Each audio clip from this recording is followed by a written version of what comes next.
Hello, hello, hello, and welcome. Today I am here with Elaine, and we are talking all about faith based leaders, mentors, and legacy builders around the topic of entrepreneurship. This is going to be so much fun. For those of you that don't know me, I am Sabrina Victoria. I'm the host here at Her Talk Show.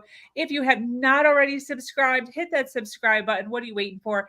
These podcasts are guaranteed to have you thinking differently about life and business. Let's jump right in. Get ready, because today's guest is about to change the way you view your world.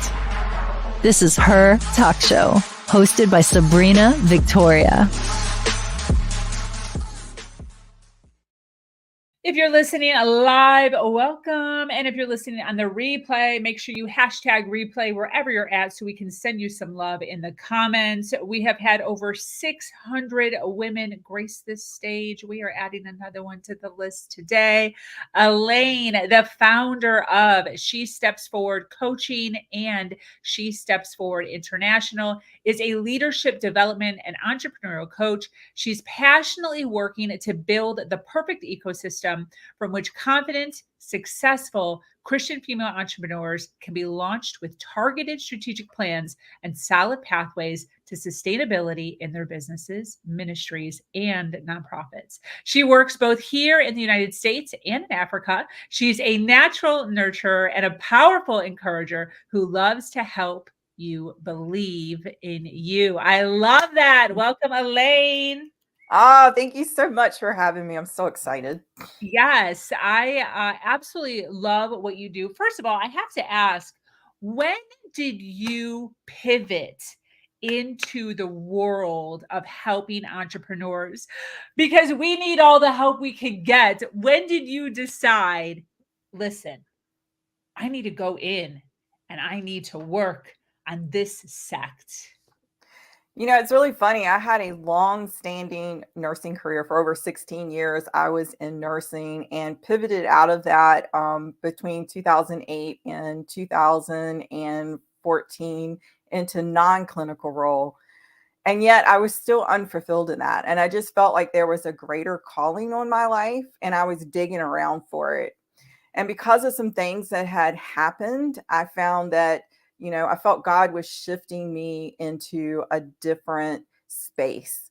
And so I worked from that space. Okay, God, what do you want me to do? And it ended up being self-publishing my first book called Love Echo Back. And of course, that set off the chain, right? Because once you publish a book, you need to get out there. And so I set up my first blog. I started trying to do local speaking engagements. I tried to set myself up as an author speaker, which starts pivoting you into the entrepreneur role. But as I got out and kind of looked around, I saw there was just a lot of wasted potential sitting around me in the church environment. And no shade on the church environment, just an observation. And so I was like, if I can do this, if God has something bigger for me, what does he have for these women? And so I just naturally started diving into that conversation with him. And really around 2010, I really heard a call from him in the quietness of Nicaragua, where I had been going to do a mission trip. And he said, I need you to go home and raise up some daughters. And I didn't know what that looked like or what that was about. And quite honestly, I hung around with guys most of the time, right? I didn't have a lot of girlfriends. I wasn't one of those socialites. And I was like, what do you want me to do with this? So long story short, I came home. I started to empower women that were around me. That kind of grew larger. I saw them growing as leaders. I'd always had a leadership vein because in nursing, you just kind of work yourself up the ladder. And I thought, oh, I need to push them more. And so that was the start. And in 2016, I formalized what was then called Transforming Love Ministries. And that kind of really pivoted me into the entrepreneur world, because now I have this LLC. I'm trying to figure out how I'm going to empower these women. And then I had this idea to start a conference. So the conference space that I started was called She Steps Forward, which now you can see everything that I do has pivoted under that name. But that was, again, another pivot into the entrepreneur world. How do you set up this event? How do you get started? How do you network? And so there was my beginnings into the entrepreneur world, and it's only grown since then. I love that. I would love for you to talk a little bit because I love your background, came from nursing. So you're used to, exactly what you're supposed to do, exactly the rounds you have to make. There's a system that you're following predominantly. And then when you get into entrepreneurship and you are your own boss and you don't have anyone to listen to, it's a totally different atmosphere. I would love for you to talk a little bit about some of the challenges, some of the struggles that you went through as an entrepreneur, because I think so many times we see the outside, we see, Elaine Langford, she steps forward international.org, and we're like, oh, look at how gorgeous and beautiful and organized. And we a lot of times don't see the journey to get to what you have now. And that is exactly the thing. Like, it was so messy. Let's just be honest. It was so messy. I had to first become more self-disciplined than I ever was in my life, because yes, I was used to a structure. You get up, you go to work, you come home, you do it all over again. And now it's like, oh, I have all this time and space. How do I fill that space in correctly? And how do I move things forward?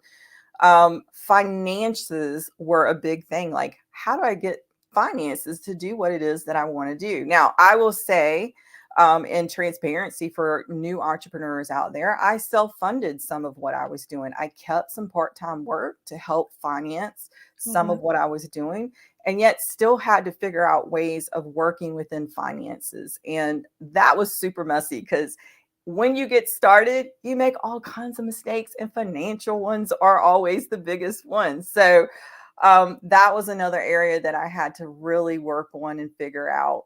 And then just kind of learning how to be in different spaces and to network, to figure out this game of networking and how to present myself, how to present what I was doing. All of those things are intimidating when you get started. And so, to say the least, that I had to work on my confidence, having come out of a profession that I was super confident in. Now I'm totally uncomfortable and not as confident. You go through imposter syndrome. Oh my gosh, am I really supposed to be doing this? And then figuring out the strategy of what I'm doing. And that is really how I learned about coaching and how to utilize coaches and how valuable they are. And so without that, I would not be where I'm at. So it was super messy. It's something you kind of have to step out in faith in. I wish I'd had someone like me when I got started who could kind of guide me and kind of say, hey girl, don't do this, you could do that. And it would save you so much time. And I think as entrepreneurship among females has skyrocketed, our number of female coaches and mentors has not tracked with that. And I am so grateful for the men who spoke life into me, who coached me, but I would have loved to have had also a female, because we're juggling different things in life, right? Yeah. And I would have loved to have had that female to also have that voice into what I do. And it came later, but not in the beginning. Yeah, I can totally relate to that. I always say that white old men saved me, because that's predominantly, who was speaking out back then. So yeah, I totally get that. And speaking into that is definitely something that's really important. Shout out to Chris Berry. Chris, we're talking about entrepreneurship, the struggles, the challenges that kind of go along with that. We'd love to hear some of your things that you're going through right now as far as being an entrepreneur yourself. So Elaine, you talked about getting a coach or having coaches. And I know sometimes there is, from my own personal experience, not trying to project on anybody else, but there's this balance of making money, putting money into your actual business, and then putting money into yourself. Now that you've been through what you've been through, and gotten to where you are right now, which, right, we're still on a path, we're still growing, we're still expanding. When would you now recommend somebody to invest in themselves, getting a personal coach for themselves and for their business acumen? Now looking back. Well, here's the thing. I think that and you said it, it's an investment in yourself. Yeah. And until we cross that threshold and understand that, women hold back or new entrepreneurs hold back. And we need to, from the beginning, start making that investment. There are so many great people who have gone before us. And if we understand that if we lean into that, we can save ourselves so much time, so much effort, so much pressure that we put on ourselves. I really believe the best start for an entrepreneur will be when they invest in themselves right up front, when someone is right there to help them kind of brainstorm this mission, vision, values that they're going through, looking at their strategy. You really just want to cut the time frame down between launch and success. And the only way to do that is to have someone else speaking to you, getting outside of your head and allowing someone to speak life into you. And that's what coaches do. Yeah. And I think a lot of it is also planning. I'd love for you to talk a little bit about, I think about when I first started being just so passionate, so excited, so full of energy on this, new concept that I wanted to teach people, and having no plan, having no strategy, and just kind of all over the place. I always stayed focused on a product or service, right? Mhm. That I was actually really good at. But as far as the back end and creating like a solid foundation, I know you talk a lot about the importance of that. And I'd love for you to share with our listeners here. We have a ton of people listening live, by the way. Thank you so much for being here and hanging out with us on a Sunday. But I'd love for you to talk about how important it is to have not only a strategic plan, but a solid strategic plan.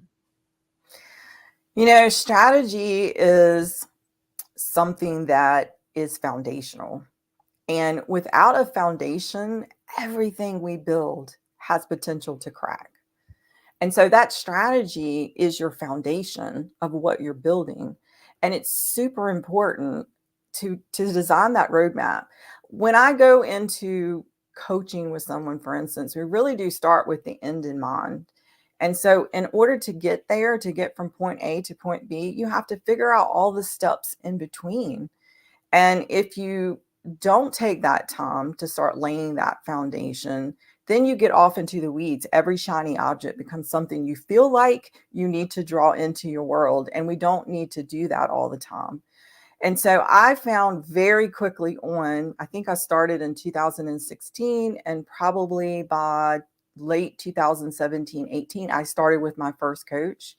And again, like you said, first I was all over the place. Okay, I'm going to help all women. Yeah. Well, newsflash, not everyone is your target audience. I know Yeah. you know that. I know that. And so once I got into that first coaching experience, it was like I started drilling down because I don't have the resources to help all women. That was not my gifting. And so once I started drilling down and figured out who it was that I was targeting, everything opened up. But if I had not had that conversation early in the path, I would have spent years trying to figure out this thing. And so I'm excited that to help people really figure out their strategy as soon as they can in their path, so they don't get off into the weeds, so you don't exhaust yourself, so you don't get frustrated, and so you don't lose focus. And so to me, strategy is everything. Yeah. Definitely. And I think a lot of us can relate either currently or from the past, jumping into the pool of wanting to help everybody. And yeah, it's taken me a really long time actually to really hone in on the importance of knowing who are my people. You know, I kind of came from a naive backing of, oh, women. And what really helped me and what I really encourage my community to do is talk to more people in the large niche that you're in, right? Like talk to more and more and more people, and you'll start to recognize that not all people are your people. And that's what really has helped me gauge that, is just being on Zooms or being on phone calls or meeting people at networking events and just being like, wow, I am not meshing with person at all. And that's really helped me. But until we get in the mix and start moving and grooving around and talking to each other, we don't know that. It is interesting. And when I first started out, avatars are the big thing, right? If an avatar is just creating a persona that that you are targeting. And when I say it was messy, like I was targeting 3 different avatars. I was like going to save the world, Sabrina. I was going to target these 3 avatars. And really over time, now that we've gotten into probably 2020 on, God has really narrowed that focus. He's really narrowed me into, these are the women I want you to put your time and energy in, because your giftings are what they need. And so that female Christian entrepreneur just kind of rose to the top. I was already doing an LLC, which is a for-profit, right? In 2020, I designed a nonprofit around some of the things we were doing. I consider all of it kind of parachurch ministry. And so here I have all this experience now. And that's the thing. We really have to stop, look back at our experiences, because a lot of times our experiences tell us what our purpose is going forward. What we lean into is what we can help teach people through. And because of my grounding now and having a little bit my hands in a little bit of all of those spaces, now I'm positioned to move women forward in that area. Like all of your experiences, I know, just in knowing what I know about you, have positioned you to open up this world to women in networking and business and things like that. So when we lean into our strengths, that's when we find our purpose. I love TD Jakes. He says, if you can find your passion, you can find your purpose.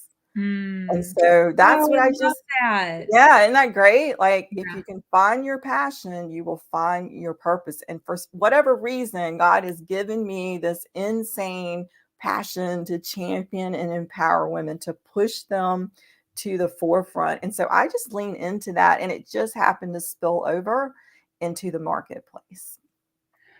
Yes, I saw on the back of a shirt on Friday, actually, at the speaking event, there was a guy wearing a shirt on the back. I'm probably going to totally butcher this, but it said, purpose doesn't ever walk away from you, you walk away from purpose. That's good. That's good, right? That's good. I love Yeah, so that. much so, like, we have to continue to walk with it, find it, walk with it. That's You know, great. I love that. I mean, one of the challenges, let me just speak for a minute from the faith-based angle. Like a lot of, I think coming from a faith-based perspective, we know in our minds and our hearts that we have a purpose, but we're trying to figure what that is. Yeah. And we are, a lot of us, connected to church environments, and they are meant to empower us. They're meant to fill us. They're meant to encourage us. But we don't always find our purpose in the 4 walls of the church. And sometimes that makes us uncomfortable. There's some conceptions sometimes that if we're not like full on just serving the church day in and day out, those 4 walls, that somehow we don't have a purpose. And so for some of us who are entrepreneurial and working within our faith-based communities, we find that we've kind of outgrown some of the things that we're doing inside the 4 walls of the church. And we got to get ready to go out, because our purpose is really to go out. Jesus called us into all the earth, right?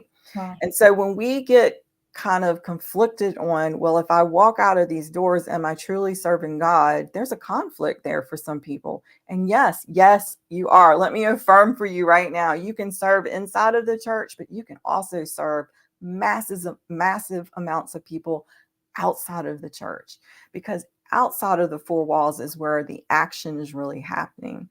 And once we trust God enough to walk outside of the 4 walls and really dive into our purpose, to come out into the deep, we say in the Christian world, there's no telling where he will take us.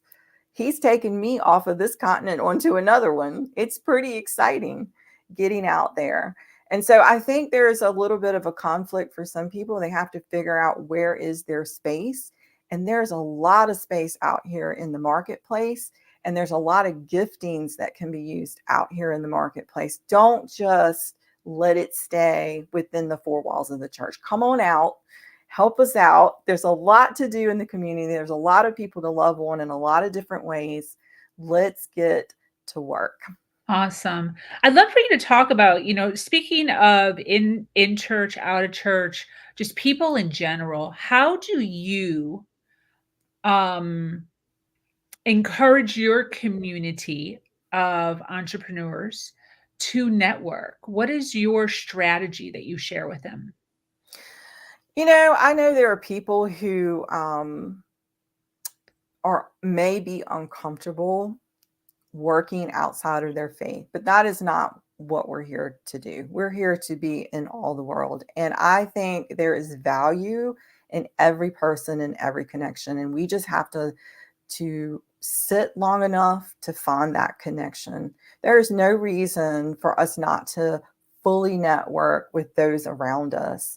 Now, and I'm going to mention TD Jakes again, because I love him. I think he's such a great mind, both pastor and entrepreneurial in nature. And he said, there are solutions to things that you need to grow your business, but they don't all lie in the hands of our Christian community. And we have to learn how to join hands with everyone. And so I think there's a lot of respect that we can have for people as humans. We're all humans. And I think we do Christ best when we love on all humans and we interact. And so networking for me is not difficult. I go into all spaces and talk to all kinds of different people. And I love what some people can bring to the table. And so you can't close yourself off. Sometimes our solutions lie with others, and we can find common ground for the greater good. And I think that should be our focus in networking. Beautiful. Beautiful. That's great. Uh, can you talk a little bit about legacy builders? I just love the sound of this, legacy builders. What is your thought on that? Is everyone supposed to be building a legacy? What's kind of your thought process on this? So legacy building comes out, of course, the teachings of John Maxwell. Everybody loves some John Maxwell. And John is correct in that. I think we do all have a legacy to leave. We are all going to be remembered at the end of the day for something. So why not write your legacy instead of having someone write it for you? We kind of look at different gravestones, not to be morbid, but you look at different gravestones and people put those epitaphs on there. What do you want your epitaph to read? I think when we start thinking about legacy, that our purpose grows larger. And here's my thing. I've sat back and I've watched some great women, both in the faith and in entrepreneurship. And my thing is, how will what you've done live on? Wouldn't you like it to go past you? And so I think when we don't turn around and pull another woman up into our space, I'm going to speak specifically about women, when we don't turn around and pull another woman up in our space, when we don't train someone up to take it over, all of those good things that we've done are good, but then they die with us. And why would we do that? Yeah. And so when I built She Steps Forward International specifically, I'm building it with a legacy in mind. I've seen some other women who are doing great things, but at the end of the day, they've, let's just say, for instance, put their name on it. Well, that's good. That's good. But when you are not present anymore, who will continue it? Will they be able to continue it? And that's not a challenge to run out and change your name just because you put it on it. I'm just saying, think about how you will pivot, how you will turn, how will you let it go so that it can continue to grow. And so when I started with She Steps Forward International, I purposely didn't put my name on it, not because there's not anything wrong with that, because I purposely started it with the end in mind, and that I was going to want to raise up someone else to take it on and to continue it. Now, that is not necessarily for every entrepreneur and every business. There are some things, it's okay. But for me, for what I'm doing, for the things in the spaces that I'm pushing into, I want to make sure that that work continues beyond me. And that was why legacy was so important to me. And I think we have to have more legacy builders because we don't want to see the work stop. Mm. So it's not about a name thing. Let me just be clear on that. It's not about a name thing for me. It's about when you do that, have you even thought beyond what you're leaving? And are you Mm. prepared at some point to pivot so Mm. that what you have done, which is probably important and probably purposeful, that's why you're doing it, how Mhm. will it live past you? Think with your legacy in mind. Absolutely. What great insight. What great insight. Doesn't that change it for you? Does that not Yeah. change the perspective of how you see what you're doing? Yeah. Absolutely. Um, one of the things that's kind of coming up for me as you're speaking here is, you know, um, women in the realm of Christianity are many times under the understanding of being quiet, being submissive, being humble, maybe even they could say being small. I don't know. Everyone's got a different word that they would put to that. How does a woman who has grown up in an atmosphere like that feel comfortable stepping into more of a leadership role to build that legacy? What's the mindset pivots that are needing to happen for those women? So we have to be honest about Christian world, right? So let's just be honest for a minute and say that there are some in the Christian world that want to limit the roles of women. It's a theology discussion. There are those of us who have leaned in and learned for ourselves and dug into theological thought and Bible to see that God sees us beyond that. First of all, and first and foremost, women need to be studying the Bible for themselves. We need to not take everything that we're told on surface value, and we need to dig in and learn for ourselves. We also need to listen to the one who wrote it. Mm, When God leans into you and he gives you a calling and it doesn't look like what the people around you are telling you you are supposed to be, who are you going to listen to? mm, We are working for an audience of one, not an audience of many. And so I take my direction from him. And I was in an environment that wanted to limit my role within the church and how they saw women.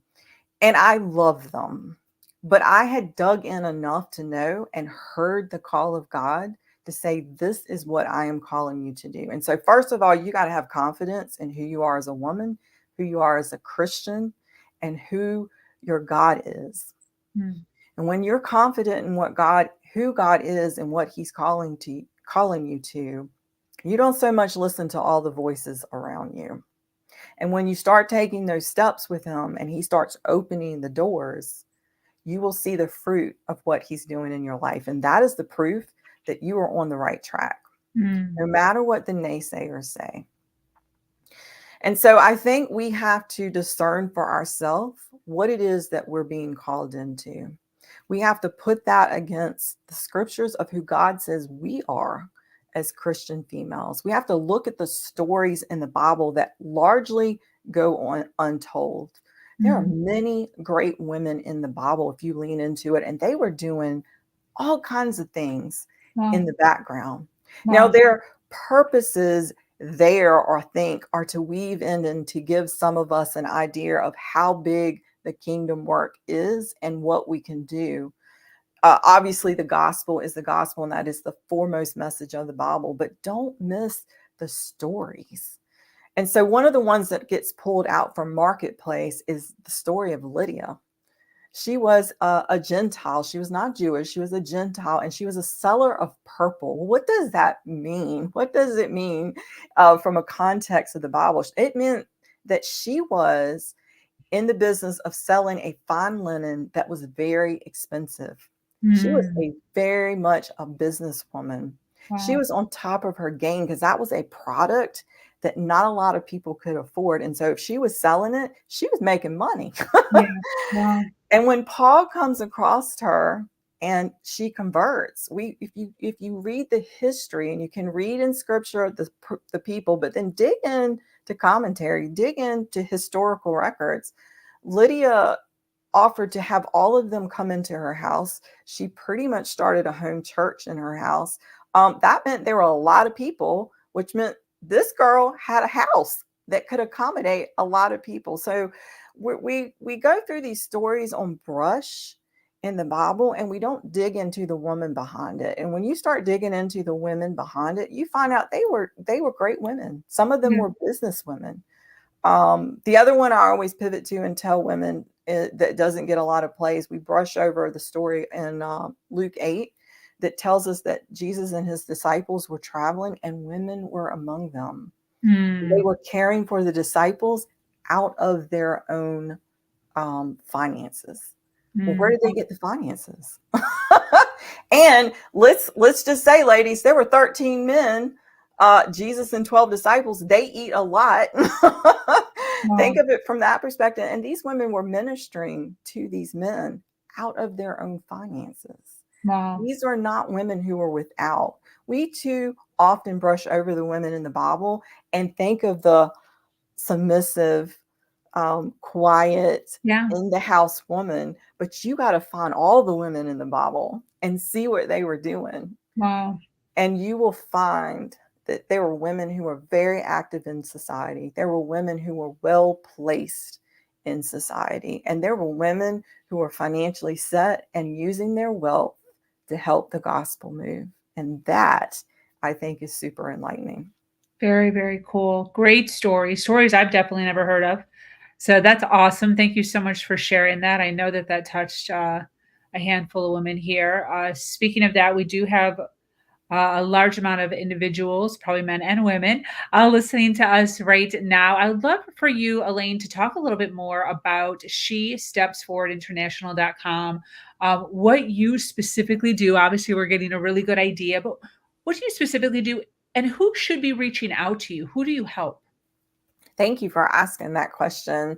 So, my passion has really become the 0 to 3 year female entrepreneur. And so, if you are just starting to get off the ground, and that may mean that you just have a concept of a business, ministry, or nonprofit, or if you've been out in it for a little while and you're struggling and you're like, I wish someone would just peel back the curtain, tell me some hard truths, tell me how they did it, and just show me a good path forward, then you are my person. Because what Mm. I want to do is empower you that is, although the road is rocky in starting off in entrepreneurship and sometimes even down the road in entrepreneurship, um, you just need someone to help guide you. You just need someone to be honest and transparent with you, to not play it up and say that every day is going to be a sunny day. We got to be honest about the rocky days. And you need someone who can help build your confidence and improve your strategy so that you become sustainable. So 0 to 3 year entrepreneurs are my sweet spot. Those who really needed to be developed as leaders so that they see themselves as leaders, because that's what we are. We're leading whatever it is that we're doing. And those who just need some strategy. So that is my sweet spot, and that is what I'm pushing to. But She Steps Forward International also encompasses a network of coaches that we are starting to bring to the table, and they will help you in all of these areas. So whether it's a confidence issue, whether it's a strategy issue, or whether it's figuring out that sustainability issue, we are networking with some wonderful female coaches that want to pour into your life. And we do it in a couple of different ways. We do it in an annual conference that we have in March of most years. We're going to do our next one in March of 2025. And so that's our annual conference that women can gather from all over. We hope you come from all over, visit us in beautiful Virginia. And we want to do pour into you at conference, on spot, in person, where you can grab that person and ask questions. But then we're also going to be providing some online workshops throughout the year. where you can grab a hold of some nuggets of wisdom that will help propel you further down the road on your entrepreneurial track. Beautiful, beautiful. And for those that want to follow you, check you out, where can people follow you on a website, social media? Where do you hang out? So definitely shestepsforwardinternational.org. You can also find me on Facebook and Instagram under that name. We're also getting ready to launch our shestepsforwardcoaching.com website, and you can also find me on Facebook and Instagram under that handle as well. Beautiful. Awesome. So for those of you that are listening live or on the replay who are resonating with Elaine and all the goodness that she's speaking here, shestepsforwardinternational.org. It's also in a clickable link in the description below, wherever you are watching us at. So make sure to find that. She predominantly hangs out on Facebook and LinkedIn under both names. Elaine, I so appreciate you being here. This was such a delight. Thank you for taking some time out of your day on a Sunday to sit with us and just dig into this. And I do feel as if many times this is a subject that often holds Christian women back a lot. Women who do dream big, women who do have, visions for themselves and not really feeling comfortable stepping into that because of their upbringing. So I love that you shared such inspirational stories of examples of women who did take that route, and then you yourself also standing in that light for women who are being pulled to do this. It's been great. Any closing thoughts as we wrap up? I just want to encourage, if there are any female entrepreneurs out there, again, my sweet spot is Christian female entrepreneurs. Don't forget to reach behind and Mm. pull another woman up with you, because Mm. we cannot have the discussion about the men opening doors for us if we are not opening doors for each other. Absolutely. Great closing thought. Gave me the chills. Yes. Um, One of the women that spoke on Friday, she said that. She said, "I'm a pull-up woman," meaning Love exactly what it. you said. Yeah, she's constantly, stepping down and pulling other women up with her. She's like, "I don't want to be on stage by myself. I want to be upstage with a community of women who are helping pull each other up." So absolutely. Oh, I'm getting teary-eyed. That's great. That brings us to an end of yet another incredible episode of Her Talk Show. Thank you, Elaine, for sharing such amazing wisdom and insight on this topic. To our dedicated listeners, thank you for staying with us until the very end here. Remember to follow, like, and share. Once again, my name is Sabrina Victoria. I invite you to join our amazing community, Her Nation, where we continue to uplift women by having conversations just like this. So make sure you find that link in the description below. Join our Facebook group. Check out our website. Until next time, do something awesome today.